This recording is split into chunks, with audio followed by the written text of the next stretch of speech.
Assalamualaikum warahmatullahi wabarakatuh. Innal hamdalillah nahmaduhu wa nasta'inuhu wa nastaghfiruh wa na'udzu billahi min shururi anfusina was sayyiati a'malina.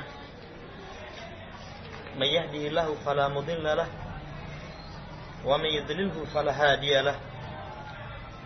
Wa asyhadu an la ilaha illallah wahdahu la syarika lahu wa asyhadu anna Muhammadan abduhu wa rasuluh. Allahumma shalli ala Muhammad wa ala ali Muhammad. Ikhwat fillah rahimani wa rahimakumullah. Di kesempatan kali ini kita belum bisa melanjutkan risalah yang biasa kita kaji. Kita akan mengulas fikih berkaitan dengan permasalahan udhiyah. Karena beberapa hari lagi kita akan masuk pada hari raya Idul Adha yang disyariatkan untuk menyembelih udhiyah. Saudara yang saya hormati, sudah dimaklumi bahwa menyembelih udhiyah itu satu perkara yang syar'i. Berdasarkan Al-Quran, As-Sunnah juga ijma'. Al-Quran, As-Sunnah juga ijma'. Kalau dari Al-Quran misalnya surat Al-Kautsar, ketika Allah mengatakan fasalli li rabbika wanhar, dirikanlah salat untuk Tuhanmu, sembelihlah kurban. Ayat ini khitabnya kepada Nabi, tapi sebagaimana diterangkan oleh para ulama tafsir, ayat yang khitabnya kepada Nabi tidak khusus kepada Nabi, kecuali ada dalil yang menunjukkan bahwasanya itu khusus bagi Nabi. Adapun dari sunnah, itu nanti ditetapkan dengan 3 perkara. Ada fi'il, ada qaul, ada takrir. Karena sunnah Nabi itu nanti tidak lepas daripada itu. Ucapan Nabi, perbuatan Nabi, sama pengakuan Nabi terhadap perbuatan para sahabat. Ini dari sunnah. Kemudian ijma', para ulama pun telah ijma' bahwa menyembelih udhiyah itu satu perkara yang disyariatkan. Lalu apa keutamaannya? Asy-Syaikh Muhammad Nasruddin Albani, beliau mengatakan di silsilatul dhaifah tidak diketemukan satu hadis sahih pun seputar keutamaan menyembelih. Jadi kalau dalam hadis itu enggak ada, misalnya tersebar di masyarakat satu bulu dibalasi satu kebaikan. Hadis itu adalah hadis yang lemah, sehingga tidak bisa dipakai dalil. Ada juga yang mengatakan siapa yang menyembelih itu kelak sembelihannya akan dipakai tunggangan ketika melewati sirat. Hadis itu pun juga bukan hadis yang sahih. Cuman ketika Allah Subhanahu wa taala gandengkan perintah salat dengan perintah menyembelih, menunjukkan menyembelih itu satu hal yang utama sekali. Fasalli li rabbika wanhar. Di situ wanhar ada wa ataf, berarti perintah menyembelih itu digandengkan dengan perintah salat. Sehingga ayat ini dikomentari oleh Syekhul Islam Taimiyah yang dinukilkan oleh Syekh Abdurrahman bin Hasan dalam kitabnya Fathul Majid. Beliau mengatakan ajalul ibadatil badaniyati as-shalah wa ajalul ibadatil maliyati an-nahar. Seagung-agung ibadah berkaitan dengan badan itu salat. Tapi kalau seagung-agung ibadah berkaitan dengan harta, menyembelih. Itu menyembelih. Bahkan ketika ditanya, mana yang lebih utama? Seorang yang bersedekah senilai sembelihan dengan menyembelih. Misalnya kambing senilai 1 juta dengan sedekah 1 juta. Mana lebih afdal mana? Lebih afdal menyembelih. Padahal kalau sedekah itu enggak ada yang kembali. Karena 1 juta kita kasihkan orang, enggak ada yang kembali. Tapi kalau menyembelih, kata Nabi, fakulu ma badalakum. Kita masih bisa memakan. Tapi lebih afdal seseorang menyembelih. Ini demikian. Saudara yang saya hormati, demikian pula menyembelih ini nanti ada hikmah. Hikmahnya diantaranya bertakarub kepada Allah. Bisa mendekatkan diri kepada Allah. Bisa bersedekah kepada orang fakir. Bisa menebar kasih kepada teman atau kerabat dengan cara menghadiahi. Bisa makan daging. Kemudian menampakkan syiar Islam, menyerupai orang yang haji. Demikian pula termasuk hikmah menyembelih itu mengingatkan pada sunnah perjalanan Nabiullah Ibrahim dan Nabiullah Ismail alaihi wassalam. Ini dari sisi hikmah berkorban itu diterangkan oleh para ulama, di antaranya 7 perkara itu. Lalu apa hukum berkorban? Pendapat yang rajih, yang dikuatkan di kalangan Ahli Musaimin dan juga yang lainnya, itu hukumnya adalah wajibatun alal qadir. Wajib, tapi wajibnya itu bagi yang mampu. Karena Rasulullah SAW mengatakan, man kana lahu sa'ah walam yudahi fala yaqrabanna musallana. Barang siapa yang punya kelonggaran tidak menyembelih, maka jangan dekati tempat salat kami. Nah, di sini fala yaqrabanna, larangan mendekati tempat salat bagi orang yang mampu tidak menyembelih, menjelaskan kepada kita menyembelih itu wajib tapi bagi orang yang mampu. Apa patokan mampu? Patokan mampu itu seseorang memiliki harta yang tersisa dari kebutuhan yang pokok. Dari kebutuhan yang pokok itu dikatakan sebagai orang yang mampu. Ini dari sisi hukum. Kemudian binatang yang seperti apa yang dipakai untuk berkorban, disembelih di hari raya Idul Adha, nanti secara umum adalah binatang ternak. Binatang ternak itu mencakup onta, sapi, kambing, sebagian memasukkan kerbau kepada jenis sapi. Dan nanti ada syarat, kalau misalnya sapi, kalau misalnya onta usianya 5 tahun, masuk tahun ke-6. Kalau sapi usianya 2 tahun, masuk tahun ke-3.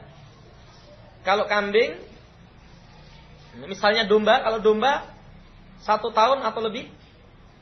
Kalau biri-biri itu 6 bulan, sempurna, itu sudah mencukupi. Tapi kalau tempat kita misalnya wedhus Jawa atau yang semisalnya itu, nanti diterangkan adalah 1 tahun. Jadi taruhlah kita punya kambing, hari ini melahirkan, maka tahun depan anaknya itu sudah bisa dipakai untuk sembelian. Ini tentang kriteria umur binatang yang akan dipakai untuk udhiyah demikian. Kemudian juga secara ringkasnya, binatang yang akan dipakai sembelian itu hendaknya yang gemuk. Gemuk, kemudian jantan, kemudian bertanduk, kemudian kalau bisa masih sempurna, belum dikebiri, bulunya itu hitam putih, sekitar kaki, sekitar perut, sekitar mata. Kemudian Syekh Shalih Fauzan mengatakan, summa a'lahu samanan, lebih afdol lagi harganya yang paling mahal. Ya karena memang umumnya sesuatu yang mahal itu lebih berkualitas dibandingkan dengan yang murah. Ya, tapi bukan dipahami kalau seorang membeli sembelian itu nggak boleh ditawar. Karena di sebagian masyarakat punya keyakinan kalau seorang misalnya beli sembelian nggak boleh ditawar. Mintanya penjual berapa dibayar. Nah, itu kesalahan itu. Jadi boleh saja menawar, cuman pilih yang paling mahal. Ini yang paling bagusnya. Kemudian lebih afdal lagi, kalau sekiranya seseorang itu menyembelih sempurna misalnya unta. Unta satu keluarga itu lebih afdal. Sapi satu keluarga lebih afdal. Ya, baru setelah itu nanti kambing. Kalau ditanya misalnya mana yang lebih afdal, 1/7 sapi dengan 1 ekor kambing, maka lebih afdal 1 ekor kambing. Karena kalau 1 ekor kambing, binatang yang dia sembelih itu sempurna. Kepala, ekornya, semuanya itu untuk 1 keluarga. Tapi kalau 1/7 sapi, kepalanya 1 berarti untuk 7. Ini kalau ditanya misalnya 1 ekor kambing dengan 1/7 sapi, lebih utama 1 ekor kambing. Ini wallahu ta'ala alam. Saudara yang saya hormati, kemudian lebih utama lagi kalau seseorang itu menggemukkan. Apa artinya menggemukkan? Berarti jauh hari dia sudah membeli. Misalnya 6 bulan sebelumnya dia beli, dia pelihara, dia gemukkan, maka hal yang seperti ini termasuk mengagungkan syiar Allah. Sebagaimana di surat Al-Hajj ayat yang ke-32, wa may yu'azzim sya'airallah fa innaha min taqwal qulub. Barang siapa yang mengagungkan syiar Allah Subhanahu wa taala, sesungguhnya mengagungkan syiar Allah itu termasuk ketakwaan hati. Ibnu Abbas ketika menafsirkan ayat ini, dinukilkan oleh Ibnu Katsir dan tafsirnya, mengagungkan syiar Allah itu menggemukkan dan membaguskan sembelian. Nah, ini lebih utama lagi. Cuma nanti ada konsekuensi hukum. Ya, misalnya kalau binatang yang dia azamkan untuk disembelih itu cacat atau mati, itu dilihat. Kalau cacat dan matinya itu keteledoran dia harus ganti. Tapi kalau cacat atau matinya atau hilangnya itu bukan kekeliruan dia, maka dia tidak wajib ganti. Kemudian kalau misalnya menggemukkan, bolehkah dia tukar atau dijual? Ditukar atau dijual? Para ulama nanti membahas perbedaan antara ditukar dengan dijual. Kalau ditukar itu berarti barang dengan barang, barter. Tapi kalau dijual, maka dibeli dengan uang. Setelah itu uangnya itu dibelikan sembelian lagi. Ya. Kalau ditukar, insya Allah ini tidak ada pembahasan, diperbolehkan ditukar dengan catatan ditukar yang lebih baik. Misalnya dipelihara 6 bulan kok gak gemuk, kemudian dia tukarnya lebih gemuk, maka boleh. Tapi kalau dijual, Ibnu Utsaimin mengatakan walakinal aula sadul bab, lebih utamanya pintu untuk menjual ditutup. Ya, kenapa? Karena terkadang dijual itu menjadikan tidak dapat lebih baik. Misalnya ya, sekarang kita jual, kadang beli lagi yang lebih baik itu kadang sulit. Apalagi seorang yang sudah pegang uang, kadang sulit bagi dia untuk membeli kembali. Ini wallahu ta'ala alam, walaupun sebagian ulama mengatakan dijual, ditukar dengan yang lebih baik, itu diperbolehkan. Wallahu ta'ala alam. Kemudian nanti, ya, tadi kita sebutkan 1 kambing atau 1 ekor sapi itu boleh untuk 1 keluarga atau 7 keluarga. Kalau sapi misalnya 7 keluarga itu maksimalnya. Nah, apa patokan 1 keluarga? Kambing untuk 1 keluarga, apa patokan 1 keluarga?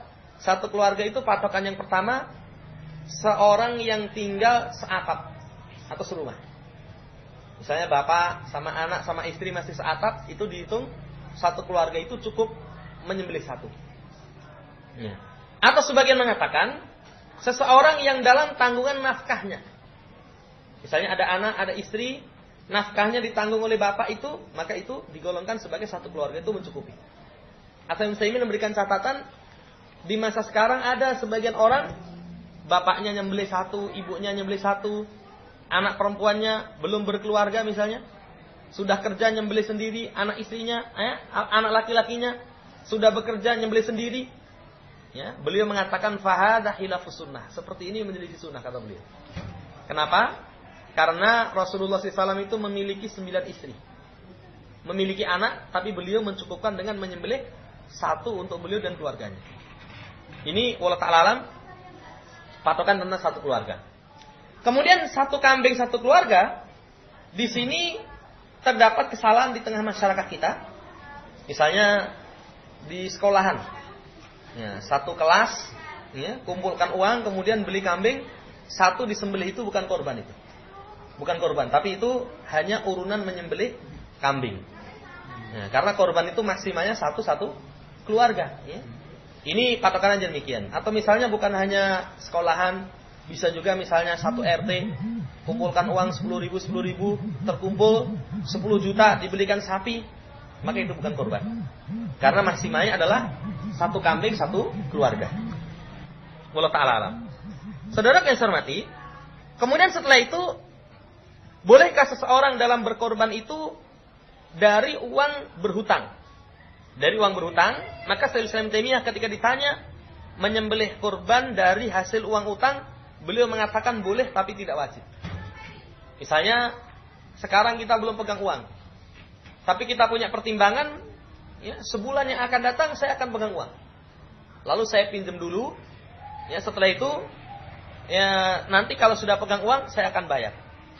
Saya akan bayar, maka hal yang seperti itu diperbolehkan, ya, walaupun itu tidak wajib bagi dia. Tapi kalau misalnya tahun kemarin hutang belum lunas, tahun ini hutang lagi, untuk menyembelih belum lunas lagi, maka hal yang seperti itu tidak diperbolehkan, karena Allah la yukallifullahu nafsan illa usaha. Allah tidak membebani 1 jiwa kecuali menurut kesanggupannya. Ini wallahu ta'ala alam berkaitan dengan rincian 1 keluarga itu demikian. Saudara yang saya hormati, setelah itu ada nanti jenis-jenis binatang yang nggak boleh dipakai sembelian. Pertama, yang buta jelas butanya. Yang kedua, yang sakit jelas sakitnya. Yang ketiga, yang pincang jelas pincangnya. Yang keempatnya, al-kasirul lati latanko, yang lemah, yang tidak ada sumsumnya. Yang kurus, nggak ada sumsumnya, itu nggak boleh dipakai untuk sembelian. Ini binatang yang seperti ini hukumnya haram. Adapun yang lainnya, misalnya telinganya terbelah, ya, telinganya terbelah, atau misalnya ada cacat-cacat yang ringan, ya, pincang tapi tidak jelas, maka itu boleh. Maka itu diperbolehkan karena hadisnya yang dilarang adalah yang jelas. Misalnya pincang jelasnya. Ini wallahu ta'ala alam. Lalu apakah menyembelih betina boleh? Boleh. Ya, la yadurukum dukranakunna am inatha. Dalam hadis itu diterangkan tidak mengapa seseorang menyembelih jantan atau betina. Ya, misalnya kita hanya punya uang 700. Kalau beli jantan tidak cukup. Cukupnya cuma beli betina, boleh beli betina. Nanti ada konsekuensi hukum. Misalnya betinanya itu dalam keadaan hamil, maka nanti anaknya itu dengan disembelihnya induk, anaknya ikut disembelih. Tapi kalau misalnya masih hidup, anaknya bisa dipelihara disembelih tahun depan. Ini wallahu ta'ala alam tentang jenis binatangnya demikian. Tapi yang paling afdal sekali lagi, seseorang dalam menyembelih udhiyah itu pilih yang paling bagus, paling sempurna. Ya, paling bagus, paling sempurna, paling mahal, itu yang lebih afdal. Wallahu ta'ala alam. Saudara yang saya hormati, kemudian bagi orang yang akan berkorban, kata Nabi, man kana lahu dabahun yadbahuhu fa idza ahalla hilalu dzilhijjah fala ya'khudanna min sya'rihi wala min atfarihi syai'an hatta yudahi. Siapa yang punya sembelihan yang akan disembelih setelah masuk tanggal 1 bulan Dzulhijjah, kalau nggak salah tanggal 1-nya hari Rabu kemarin. Itu semenjak tanggal 1 dia tidak boleh ngambil rambut, ngambil kuku. Ya, potong rambut, potong kuku tidak diperbolehkan sampai dia menyembelih sembelihannya. Dan ini Ibnu Utsaimin menghukumi larangan ini adalah larangan yang haram. Karena hadisnya Nabi, fala ya'khudanna. Jangan sekali-kali dia mengambil rambut dan kukunya. Ini dihukumi larangannya adalah larangan yang haram. Lalu kalau melanggar apakah ada kafarat? Wallahu ta'ala alam. Diterangkan oleh Syekh Shalih Fauzan, dia hanya dituntut istighfar dan bertobat. Tapi tidak ada diat, ya, tidak ada hukumannya. Hukumannya misalnya harus membayar sekian tidak ada. Kemudian siapa yang dilarang potong rambut, potong kuku itu? Yang dilarang potong rambut, potong kuku itu adalah kepala keluarga. Misalnya saya akan berkorban berarti saya. Adapun istri dan anak saya tidak terkena larangan ini. Ini wallahu ta'ala alam hukum bagi orang yang akan berkorban. Kemudian pembahasan yang seterusnya tentang syarat penyembelihan. Diterangkan oleh Syekh Abdullah Basam, syarat penyembelihan itu ada 4. Pertama, orang yang menyembelih itu adalah orang yang ahli. Ahliyatud dabih, yang ahli menyembelih. Ya, ini syaratnya demikian. Ya. Kalau dia bukan orang yang ahli, bukan orang yang berakal, maka tidak boleh dia menyembelih. Jadi seorang yang ahli. Kemudian lebih utama lagi, yang menyembelih itu adalah yang berkorban. Karena kalau seorang yang berkorban dia sendiri yang menyembelih, berarti dia telah menyempurnakan ta'abudiyah. Telah menyempurnakan ta'abud. Dari sisi mana kesempurnaannya? Di situ ada zikir, ada perbuatan, ada harta. Ada zikir ketika menyembelih dia baca Bismillahi wallahu akbar. Kemudian perbuatan dia sendiri yang menyembelih. Rasulullah sendiri juga memberikan contoh menyembelih. Kemudian yang ketiganya harta. Berarti dia keluarkan uangnya untuk membeli sembelihan. Ini kesempurnaan ta'abud ketika seorang menyembelih sendiri. Tapi kalau dia nggak mampu, maka boleh diwakilkan kepada orang lain. Tapi kalau sembelihan kurbah, itu diwakilkannya kepada ahli kurbah. Misalnya orangnya orang yang sholat, bukan orang musyrik, ya? Bukan orang yang memiliki keyakinan-keyakinan khurafat yang bisa menjadikan dia murtad, bukan seperti itu. Tapi kalau sembelihan tamattu, ya, sembelihan untuk berledat-ledat, untuk makan, itu sembelihannya Yahudi Nasara itu halal. Itu jumhur ulama menghukumi halal. Misalnya orang Nasara nyembelih ayam, ayamnya untuk apa? Dimakan, halal. Itu Allah ta'ala. Tapi kalau sembelihan kurbah seperti udhiyah, seperti akikah, seperti hadiyu, ya, hal yang seperti itu harus disembelih oleh ahli kurbah. Kemudian yang kedua, syarat penyembelihan itu alatnya. Alatnya itu adalah alat yang tajam, yang memotong dengan ketajamannya, bukan memotong dengan beratnya. Kan kita punya peso tumpul, tapi karena kuatnya dorongan, bisa dipakai untuk motong. Nah ini alatnya yang tajam. Semua jenis alat boleh, kecuali alat yang terbuat dari kuku dan tulang. Dari kuku dan tulang. Kalau misalnya mau menyembelih, kalau yang dimaklumi di tempat kita, alatnya terbuat dari besi. Boleh. Misalnya tidak dari besi, dari khasab, dari kayu. Kalau kayu yang maklum di tempat kita dari bambu. Boleh. Atau misalnya dari batu. Dari batu juga diperbolehkan. Ini alatnya demikian. Kemudian yang ketiga, syarat penyembelihan itu yang dipotong hulkum. Hulkum itu tempat masuknya nafas atau tempat lewatnya makanan dan minuman. Itu yang dipotong. Itu syarat yang ketiganya. Adapun wadajain, wadajaini atau irqani bijani birukbah. 2 urat di samping leher, itu sebagian ulama menghukumi sunnah. Sunnah saja. Tapi nanti lebih cepat membawa kematian, itu ketika seseorang yang dipotong itu 4. Saluran nafas, saluran makan minum, sama 2 urat di samping leher. Itu yang dipotong. Adapun tulang lehernya tidak boleh dipotong. Kecuali setelah mati. Nah, kesalahan di masyarakat misalnya, ya binatangnya masih kecil-kecil tapi kepalanya sudah tidak ada. Nah, itu dilarang, ya, dilarang. Ini syarat yang ketiga. Syarat yang keempatnya adalah membaca bismillah. Membaca bismillah itu merupakan syarat, ya. Kalau seorang menyengaja tidak membaca bismillah, sembelihannya haram. Gak usah baca bismillah. Gak usah rapopo misalnya. Itu haram. Tapi kalau misalnya lupa, maka seorang muslim itu cukup namanya ketika dia lupa menyembelih, membaca bismillah, maka ketika makan hendaknya dia membaca bismillah, itu halal.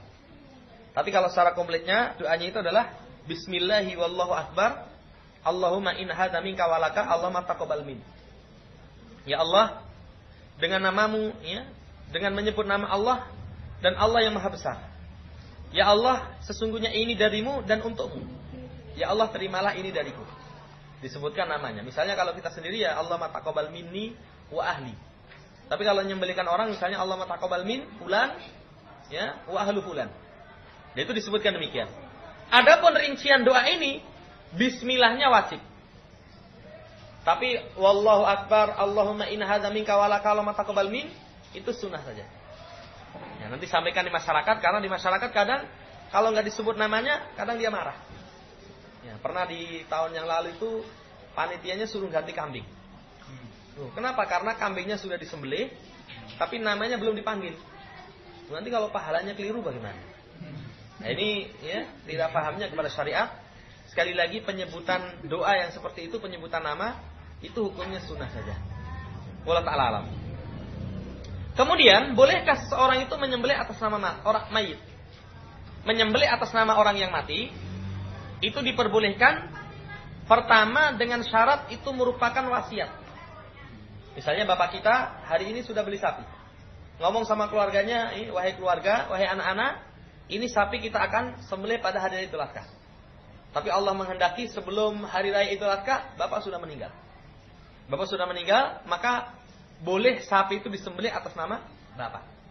Tapi kalau tidak berwasiat, nggak boleh. Misalnya kita bawa 2 kambing, 1 untuk kita sekeluarga, 1-nya untuk bapak ibu kita yang sudah meninggal, maka seperti ini tidak diperbolehkan. Karena tidak ada contoh dari Rasulullah Shallallahu Alaihi Wasallam. Ini wallahu ta'ala alam. Kemudian pula, di dalam menyembelih itu dituntut ihsan. Ya, Rasulullah SAW mengatakan, فَإِذَا دَبَحْتُمْ فَأَحْسِنُوا دِبَحَ. Kalau kamu menyembelih, perbagus sembelihan. Apa bentuk memperbagus sembelihan itu? فَلْيُحِدَّ أَحَدُكُمْ سَفْرَتَهُ. Salah seorang di antara kalian hendaknya menajamkan pesonya. Ya, sembelihannya dibikin santai, pesonya dibikin tajam. Ini ihsan dalam menyembelih. Dan Rasulullah melarang menyembelih dengan cara sobron, dengan cara sabar. Sabar itu misalnya binatangnya sudah diambrukkan, pesonya baru diasah. Ya, baru diasah itu nggak boleh itu. Atau misalnya nanti dulu biar ambruk dulu, ya kita minum-minum dulu. Ya, penyembelihan seperti itu dilarang. Dituntut ihsan. Ihsan dalam menyembelih itu nanti prakteknya misalnya tidak ngasah peso di depan hewan. Kemudian pula tidak menyembelih di hadapan binatang lain. Jangan sampai nanti misalnya sini pertambatan binatangnya, sini tempat penyembelihan. Ya kambing itu cuman ngitung saja, wah giliran saya nomor 5 ini. Nah, seperti itu tidak ihsan, ya. Demikian pula jangan menarik dengan kasar. Jangan menarik dengan kasar, maka nanti kalau misalnya menjatuhkan, misalnya sapi, itu pilih cara yang paling bagus. Pilih cara yang paling bagus. Ya, kemudian pula bentuk ihsan itu tidak boleh menguliti ketika masih hidup. Disembelih belum mati, dikuliti itu gak boleh. Demikian pula termasuk ihsan itu tidak boleh memotong leher ketika masih hidup. Jadi tulang lehernya itu boleh dipotong kalau sudah mati. Makanya ketika menyembelih yang dipotong cuma 4 tadi. Saluran nafas, saluran makan dan minum, kemudian 2 urat di samping leher. Itu yang disyariatkan untuk dipotong. Adapun tulang leher tidak disyariatkan untuk dipotong ketika menyembelih, tapi kalau sudah mati baru boleh dipotong. Ini wallahu ta'ala. Kemudian pula sebagian ulama mengatakan termasuk ihsan dalam menyembelih itu kakinya tidak diikat. Ini lebih khusus untuk kambing. Lebih khusus untuk kambing, kenapa? Karena kaki yang tidak diikat itu lebih mempercepat kematian. Kalau kakinya diikat, itu kan gerak, ya, itu akan menjadikan dia tersiksa. Ya, ini wallahu ta'ala alam. Tapi kalau sapi tentunya bukan perkara yang mudah. Ya, sapi kalau kakinya nggak diikat, sulit sekali, nanti bisa lari nanti. Ya, tapi kalau kambing, itu di masa Nabi, beliau itu sendiri bisa menyembelih. Ya. Saimin mengkritik ada di masa sekarang itu seorang yang jisemnya, ya, badannya itu besar, tapi nyembelih kambing saja butuh 4 orang. Ya, megangi kakinya, megangi ini itu. Ini wallahu ta'ala alam. Kemudian pula disunahkan dalam menyembelih itu dihadapkan ke kiblat. Dihadapkan ke kiblat. Kalau di Fatwa Lajnah Daimah itu dibaringkan di atas lambung yang kiri. Jadi begini, kepalanya ditaruh di arah utara. Tapi ini bagi mereka yang terbiasa menyembelih dengan tangan kiri. Ya, di lambung kiri. Tapi kalau menyembelih dengan tangan kanan ini sulit. Ya, tapi kalau lambung asalnya di atas lambung yang kiri. Jadi dibaringkan di atas lambung yang kiri. Lambung yang kiri. Ya. Lambung yang kiri yang ini ya. Berarti dihadapkan ke selatan. Yang ke selatan. Ini bagi orang yang menyembelih dengan tangan kanan. Itu. Tapi kalau menyembelih dengan tangan kiri tentunya di atas lambung yang kanan. Ya, cuman pendapat ini sebagian ulama mengatakan pilih yang paling mudah. Seperti Saimin beliau juga mengatakan pilih yang paling mudah yang bisa menjadikan seseorang lebih mudah untuk menyembelih. Silahkan. Kemudian kapan waktu menyembelihnya? Waktu menyembelihnya setelah sholat. Setelah sholat sebagian ulama mencatatkan setelah penguasa menyembelih. Setelah penguasa menyembelih. Ya, tapi kalau setelah sholat itu sudah sah. Dan syariatnya sholat Idul Adha itu waktunya lebih pagi. Setelah matahari naik kisarannya kidaromhin, satu tombak itu kata Saimin kisaran waktunya adalah 1/4 jam dari terbit. Misalnya terbit jam 6 1/4 itu sudah waktu sholat hari raya. Nanti sampai matahari tergelincir. Kalau sholat hari raya Idul Fitri sunahnya agak siang. Kalau sholat hari raya Idul Adha sunahnya lebih pagi. Misalnya jam 6 terbit berarti jam 6:30 sudah sah untuk sholat hari raya. Setelah itu menyembelih. Ini jadi setelah sholat. Kemudian tempatnya sunahnya itu di tanah lapang, di lapangan. Sunahnya di lapangan, tapi menyembelih di rumah misalnya boleh. Atau menyembelih di masjid, ya, dengan catatan tidak mengotori masjid. Ya, jangan sampai nanti setelah hari Idul Adha masjidnya baunya cuma bau kambing saja.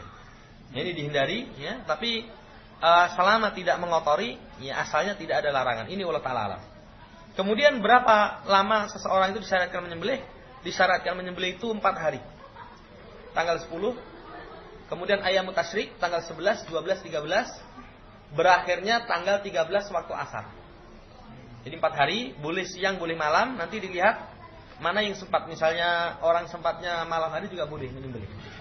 Ya, ini wallahu ta'ala alam tentang kapan waktu menyembelihnya. Kemudian pembahasan yang terakhir, dikemanakan sembelihannya? Sembelihannya itu kata Nabi SAW, fakulu ma badalakum wa'timu. Wa fi riwayatin wa tasaddaqu wa dahiru wa tajiru. Ya, makan yang lezat. Misalnya kita senang pahanya, ambil, ya, boleh. Kemudian kita pilih hatinya, silahkan, ya, makan yang lezat. Kemudian kasih makan orang, dalam sebuah riwayat sedekahkan. Kemudian sebagian lagi dalam sebuah riwayat simpan. Harapkan pahala. Berarti di sini alokasi sembelihan itu cuman kepada perkara yang kita sebutkan tadi. Sedekahkan. Kalau enggak misalnya dimakan. Kalau enggak boleh juga disimpan. Disimpan. Ini alokasi sembelihan. Kemudian ketika mensedekahkan, disedekahkannya kemana? maka lebih utamanya disedekahkan kepada orang sekitar. Kepada orang-orang sekitar, ya. Dan termasuk kesalahan ketika alokasi hal yang seperti ini kepada tempat yang jauh. Sementara sekitar dia tidak dapat. Tidak dapat. Bahkan Asy-Syaikh Utsaimin mengkritik ketika seorang misalnya menyembelih itu hanya setor uang. Saya transfer uang ke Kalimantan supaya nanti di sana dibelikan sapi disembelih di sana. Dan itu tidak menampakkan syiar karena syiarnya dia sendiri yang menyembelih di situ. Ini wallahu ta'ala alam alokasinya ke situ. Kemudian catatan, semua dari sembelihan itu nggak boleh dijual. Kulitnya, kepalanya, ya, kemudian kakinya, semuanya tidak boleh dijual. Menjual sembelihan itu terdapat 4 pelanggaran syariat. Pertama, semua harta sedekah itu tidak boleh dijual. Semua harta takarrub nggak boleh dijual. Misalnya seorang zakat misalnya, zakatnya dijual, berasnya dijual, nggak boleh. Sudah kasihkan harta takarrub diberikan. Kemudian yang keduanya, perintahnya Nabi. Nabi memerintahkan kepada Ali supaya semua sembelihan itu dibagikan. Ya, dibagikan. Yang ketiganya praktek Nabi ketika menyembelih juga dibagikan, dimakan. Yang keempatnya ada hadis, yang hadis ini dihasankan oleh Asy-Syaikh Muhammad Nasruddin Albani di Shahih Targhib wa Tarhib, man ba'ajil da'udhiyatihi fala udhiyatalah. Siapa yang menjual kulit sembelihannya maka tidak dihitung menyembelih sembelihan. Nah, berarti ancaman keras, maka semua sembelihannya itu alokasinya kepada itu. Saudara yang hormati, masuk padanya tukang sembelihnya. Itu nggak boleh diupah dari itu. Misalnya ini yang nyembelih siapa ini? Ya ini sudah nanti dikasih upah kulitnya saja. Dikasih upah dagingnya nggak boleh. Tapi dia dikasih upah dengan uang, yang uangnya itu diambil dari orang yang berkorban. Diambil dari orang yang berkorban. Adapun memberikan kepada tukang sembelih berupa daging, sebagian ulama seperti Syekh Salim itu mutlak nggak boleh diberi. Jadi tukang jaganya itu sama sekali nggak boleh diberi. Tapi kalau Syekh Utsaimin beliau mengatakan boleh diberi, tapi bukan sebagai upah. Misalnya standar kambing itu 1 ekor 100.000, kasih. Tapi pulang masih dikasih daging, itu boleh. Wallahu ta'ala alam. Ini tentang alokasi sembelihan itu kemana, demikian. Kemudian berkaitan dengan kulit, kalau misalnya dimanfaatkan dipakai sepatu, sandal, baju misalnya boleh. Pakai kirbah itu tempat air di masa Nabi boleh. Ya, tapi tidak boleh disewakan. Tidak boleh disewakan. Kalau dipinjamkan kepada orang, ini pinjemi kamu pakai, maka boleh. Ini wallahu ta'ala alam secara ringkas berkaitan dengan fikih menyembelih. Barangkali ada yang samar belum jelas, kalau bisa kita jawab.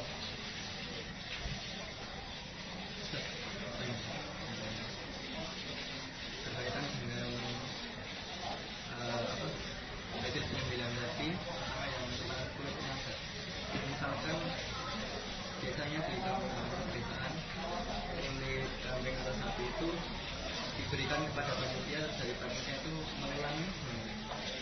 Jadi bolehkah diberikan kepada panitia? Ya. Panitia itu dilihat. Kalau panitianya itu orang yang berkorban masuk padanya, nggak boleh. Kalau orang yang berkorban masuk padanya, nggak boleh. Ini yang pertama. Kalau panitia itu sebagai wakil dari orang yang berkorban, tidak boleh diberi. Tidak boleh tidak boleh. Ya, sekali lagi. Jadi kalau orang yang berkorban masuk padanya, kalau orang yang berkorban itu masuk menjadi panitia, nggak boleh. Tapi kalau orang yang berkorban itu bukan panitia, kalau panitia itu bukan orang yang berkorban, maka dikasih kulit boleh. Nanti misalnya dia mau jual, silakan jadi, itu hadiah. Itu Allah Ta'ala.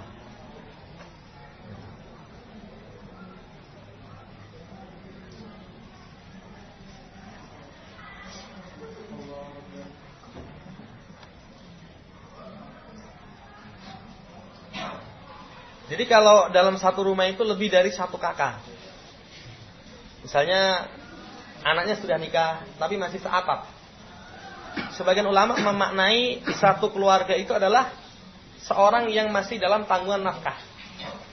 Masih dalam tanggungan nafkah. Kalau misalnya kita sudah nikah ya, tapi kita sendiri menafkahi anak istri kita, itu berarti sudah berbeda.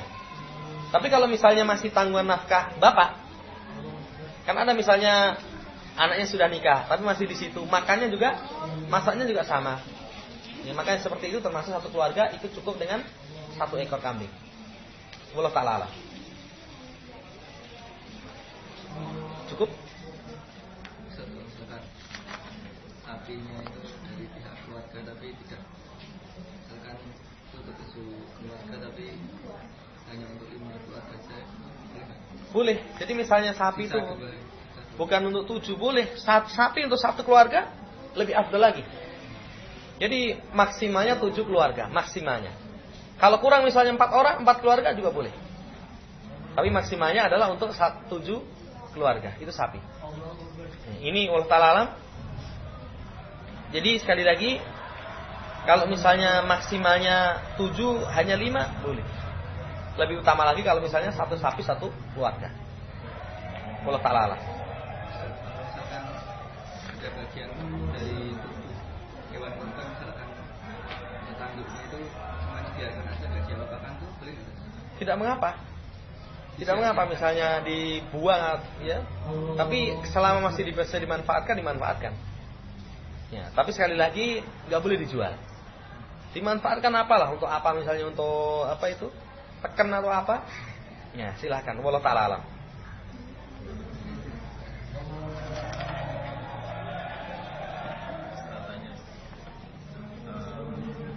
Afdaliyahnya untuk sholat Idul Adha itu atau Idul Fitri itu di tanah lapang. Tapi seandainya dilaksanakan di masjid tanpa uzur, itu apakah boleh?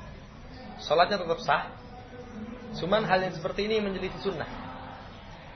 Menjadi sunnah. Rasulullah SAW, Masjid Nabawi itu dibandingkan dengan masjid kita, itu keutamaannya berlipat-lipat. Ya, seorang yang sholat di masjid yang lain dibandingkan dengan 1 kali sholat di Masjid Nabawi, ya, 500 kali, ya, atau ini, ya 500 kali atau berapa itu, masya Allah itu dibandingkan dengan 1 kali di Masjid Nabawi masih lebih utama 1 kali di Masjid Nabawi. Tapi beliau sholat hari raya ke tanah lapang. Makanya Syekh Albani punya risalah sendiri, Sholatul Id fil Mushallah ya sunnah. Sholat hari raya di tanah lapang itu termasuk sunnah. Maka jangan, kalau nggak ada udzur, maka hendaknya sholatnya di tanah lapang. Tapi kalau ada udzur, misalnya hujan atau tanah lapangnya itu mungkin bekas hujan nggak bisa dipakai, maka boleh sholat di masjid. Dan nanti konsekuensi hukum masjid terkena. Misalnya orang masuk masjid sholat tahiyatul masjid boleh. Tapi kalau di tanah lapang nggak ada sholat tahiyatul lapangan. Ya. Ini wallahu ta'ala. Iya, sholat tahiyatul masjid. Terkait dengan hari pelaksanaan sholat Id, misalkan wukuf di kaitannya itu penentuan jadwal sholat itu dari wukuf di Arab Saudi atau dari penanggalan hisab ruqyahnya di tiap negara bagian. Jadi kaidah umumnya sholat puasa itu ditentukan dengan ru'yah. Ditentukan dengan ru'yah. Ya. Kemudian yang keduanya mengikuti keputusan pemerintah kaum muslimin setempat. Atem Saimin termasuk padanya berkaitan dengan puasa Arafah. Apakah kita nanti puasanya ngikut wukuf atau tanggal 9, maka puasanya tanggal 9. Karena kalau misalnya ngotot itu wukuf, di masa Nabi nggak bisa diterapkan. Sini Saudi itu berapa bulan ditempuh perjalanan? Menghabarkannya bagaimana? Kalau sekarang misalnya satu dunia kita tinggal klik di penghujung sana sudah sampai kan? Tapi kalau di masa Nabi, misalnya ngotot, pokoknya patokannya harus wukuf. Taruhlah misalnya diketahui waktunya itu diketahui 9 hari sebelumnya, tanggal 1 sudah kelihatan misalnya. Tanggal 1 Dzulhijjah kan ru'yah kelihatan. Berarti kan membutuhkan waktu 9 hari. Kalau jarak perjalanan lebih dari 9 hari, apa mungkin bisa dicapai? Nah, ini demikian. Lebih-lebih lagi, masalah penentuan sholat saja kita sepakat. Masing-masing tempat memiliki matlak sendiri. Kita nggak sholat dengan waktu Saudi, kita nggak sah. Kita sholat dengan waktu Saudi, kita tidak sah. Misalnya, tentang waktunya 4 jam. Sana sudah masuk zuhur, sini belum masuk zuhur. Nah, misalnya seperti itu tidak sah. Tapi kenapa kalau masalah puasa kita nggak sepakat? Berbeda. Walau ta'ala, kalau kita sendiri itu sependapat dengan tanggal 9, atau kaidah umumnya puasa itu mengikuti keputusan pemerintah. Allah Ta'ala. Termasuk padanya hari raya itu nanti hikmahnya bisa menjaga persatuan kaum muslimin.